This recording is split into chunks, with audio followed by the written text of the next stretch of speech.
Well, it's a major score for police in Mexico. A drug kingpin nicknamed El Kilo is in custody south of the border. He's reportedly a leader of a drug cartel operating near the Texas state line.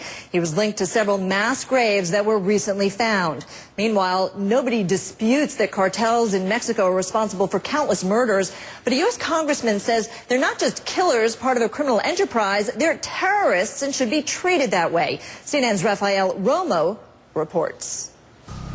Should Mexican drug cartels be considered terrorist organizations?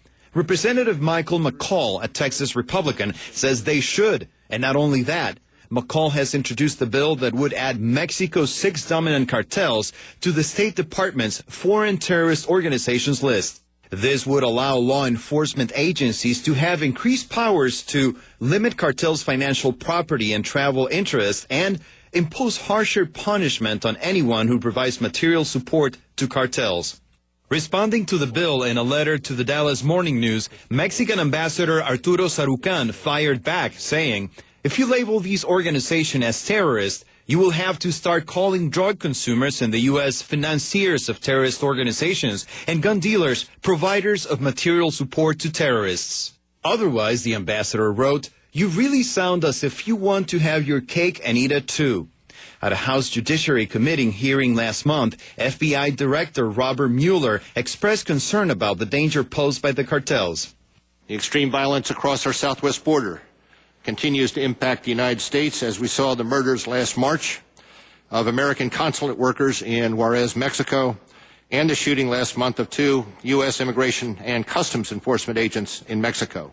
Consular employee Leslie Enriquez and her husband, Arthur Reynolds, were shot and killed in Juarez, Mexico, by gangs affiliated with a drug cartel, according to Mexican authorities. ICE agent Jaime Zapata was killed and another agent injured in February when they were ambushed on a highway in central Mexico. Now, we remain very concerned about drug cartel violence in Mexico, and we must vigorously guard against potential spillover effects into the United States. Mexican officials have repeatedly said that drug cartels are neither an insurgency nor terrorist organizations because their purpose is neither to destabilize the government nor promote a political ideology. Their level of cruelty is unprecedented, but they don't hate a particular group. Their only motive, Mexican authorities say, is hard, cold cash. Rafael Romo, CNN, Atlanta. And one of the folks you saw in that story who wants those drug cartels officially designated as foreign terrorist organizations, he is Republican Congressman Michael McCaul of Texas. Congressman, thank you so much for joining us. I want to ask you, you're a former prosecutor. What do you gain by defining a drug cartel, which is a criminal enterprise, as a terrorist organization like Al-Qaeda or, for example, the Taliban? What do you gain? Well, let me say first, this is not without precedent. President Clinton designated the FARC in the 1990s down in Colombia as a foreign terrorist organization, and it worked. It gives us greater penalties in terms of the ability to go after these drug cartel members, a 15-year enhancement on their sentencing.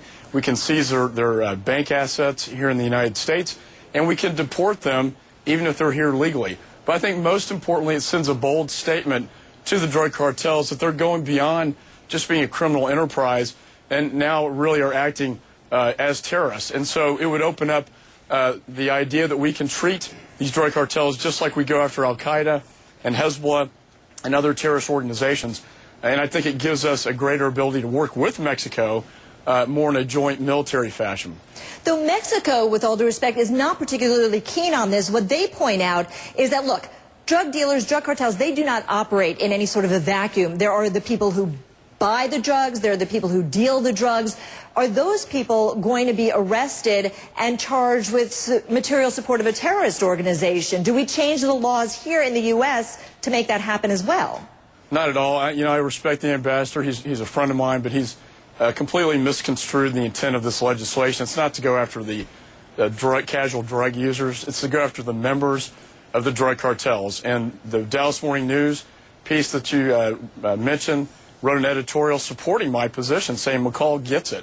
And I think I do. I think in addition to what we're doing with this foreign terrorist organization designation, we need to look at what works in Colombia in terms of a joint intelligence joint military operation to eradicate these very, very dangerous drug cartel members. And when you look at their tactics, the gruesome decapitations, the burning people, alive, but it goes beyond that also to a political movement in terms of assassinations. When you look under federal law, the definition of terrorism, it says to intimidate or coerce a civilian population or government by kidnapping and assassinations. That is precisely what the drug cartels do. They kidnap, they've assassinated 12 mayors down in Mexico, governors. Right. They are going after political leaders, and they are trying to corrupt and buy off members of their Congress as well. So don't tell me this isn't a political movement as well. It really is. Now, you are about to hold hearings on the U.S. role in Mexican war against the drug trade. Do you think that the U.S. should be changing its tactics? Because clearly it is a big threat to the southern border. We're seeing crime spill into areas of the United States that almost reflects what's going on in Mexico. So what more needs to be done from a U.S. perspective to keep this drug war out? Deborah, it's a great point. Not only is this a crisis in Mexico, a national security threat to the Mexican government, it is to the United States as well, and I think we need to start taking it more seriously. When I asked, the Department of Defense, State Department, and Homeland Security, what is our strategy down in Mexico to win this, to help Mexico win the war against the drug cartels? What is the plan? There really wasn't an answer to that fundamental question. And I think we need a more comprehensive strategy, something like what we did in Colombia. And certainly on this side of the border, we need to start providing greater technology down there and more manpower to respond to the technology to secure this border once and for all. The American people are tired of this story. They're tired of hearing about the killings both in Mexico, our agents being shot, one killed down there recently, and then the recent threats to our law enforcement on this side of the border. Sure. All right. Well, Congressman Michael McCaul, thank you so much for joining us. Clearly, it'll be interesting to see how this moves through Congress. Thanks so much. Really appreciate your time. Thank you, Deborah. I appreciate it. Take care. Well, we're getting new pictures in from the tornado devastation in North Carolina. Take a look there.